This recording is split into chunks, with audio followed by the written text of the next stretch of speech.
Liverpool is a city of hills and vast expanses of water, of grand architectural gestures and monuments that speak to its mercantile wealth and history. It is also a city of design blunders and compromises, and of great buildings never built.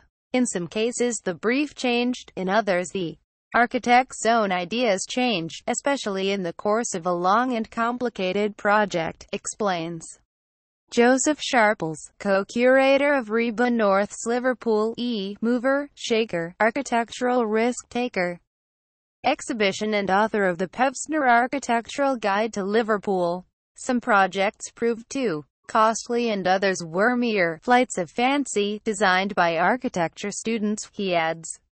Of the long and complicated projects, the most notable is Giles Gilbert Scott's Anglican Cathedral, a modern Gothic edifice on a prominent site overlooking the city. Some 75 years in the making, it was only completed 18 years after Scott's death. Facebook, Twitter, Pinterest an alternative design for Liverpool's Anglican Cathedral by Thomas Murray, 1886. Photograph, Reba Collections. But the cathedral which stands today is not the building, or even the site the diocese originally intended. A previous competition held in 1885 for a cathedral next to St. George's Hall proved unable to raise sufficient finances. Thomas Murray's unbuilt design is pictured above. Scott's original design changed too. He was 22 when he won the project, so was assigned an older architect to work with, called George Frederick Bodley. Tensions between the pair ran high, and after Bodley died in 1907, Scott radically altered the twin-tower design. It was then that he abandoned the idea of two towers, one over each transept, and settled instead on a single, far taller, central tower, says Sharples. Facebook, Twitter, Pinterest design for a bridge over St. James's Cemetery by Stuart Johnson Marshall, 1931-2.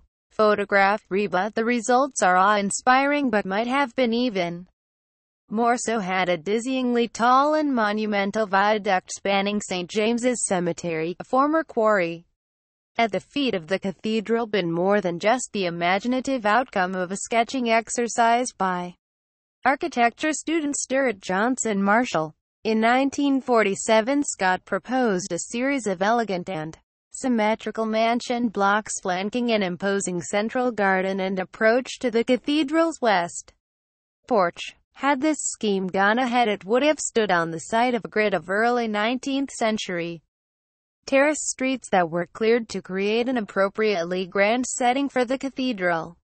Though arguably more desirable than what is there now, an unremarkable and traditional early 1980s scheme, Sharples believes the original rows of Georgian houses should have been retained. One of the things that adds to the impact of very large structures is when they are revealed through gaps between streets and buildings, he says. Just a short walk along Hope Street is the city's other great hilltop monument, the Metropolitan Cathedral, known locally as Paddy's Wigwam. It too had a long and troubled gestation. The winning design, a circular structure designed by Frederick Gibbard in 1959 and crowned with a stained glass lantern, was built over the crypt of an unfinished Romanesque cathedral scheme awarded to Architect of the Day Edwin Lutyens in 1929.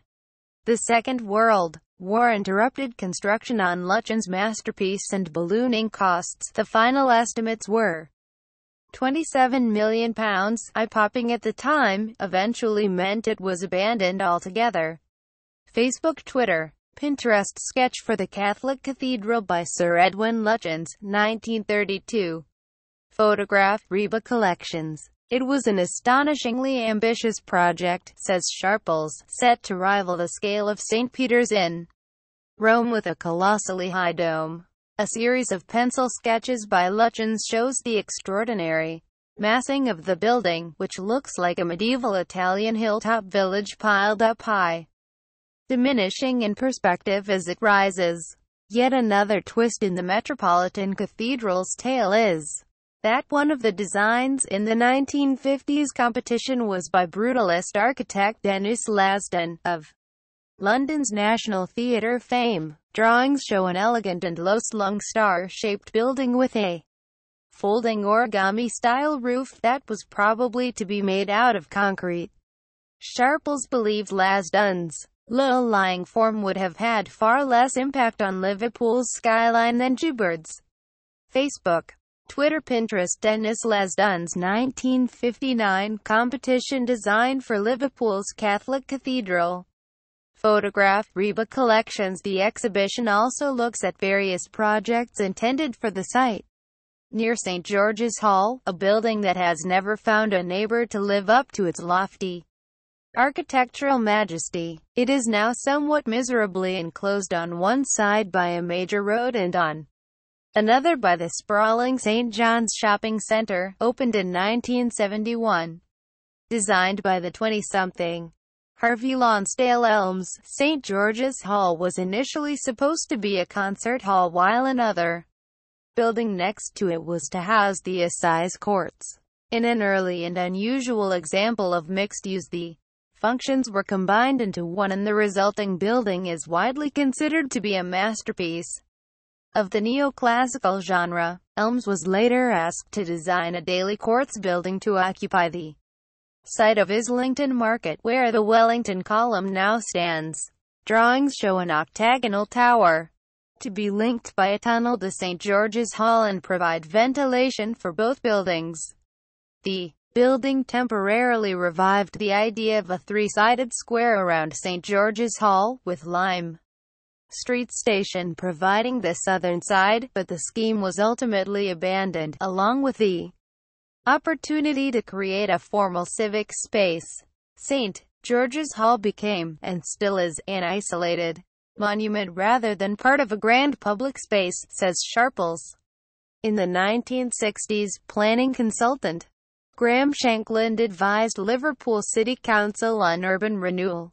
The resulting Liverpool City Centre Plan of 1965 declared two-thirds of the city's buildings to be obsolete, and proposed road building on a vast scale, but it also recognized that Liverpool had outstanding Victorian architecture which must be preserved.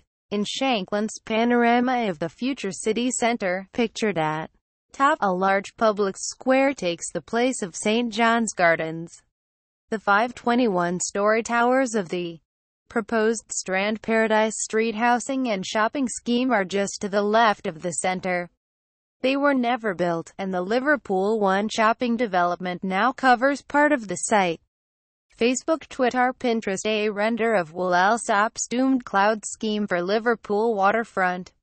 Photograph, all design. Perhaps the most recent, and controversial, example of Unbuilt Liverpool is architect Will Alsop's Clough, popularly known as the Fourth Grace, as it was to stand alongside as the pierhead trio of the Royal Liver Building, the Cunard Building and the Port of Liverpool Building. Spiraling costs meant the project never went ahead, but some argue its abandonment was really down to a lack of vision and courage. Whether the building in its final version could have matched the weightless whimsy of the renderings is debatable, but it would have been a show-stopping and audacious landmark to mark Liverpool's stint as cultural capital in 2008.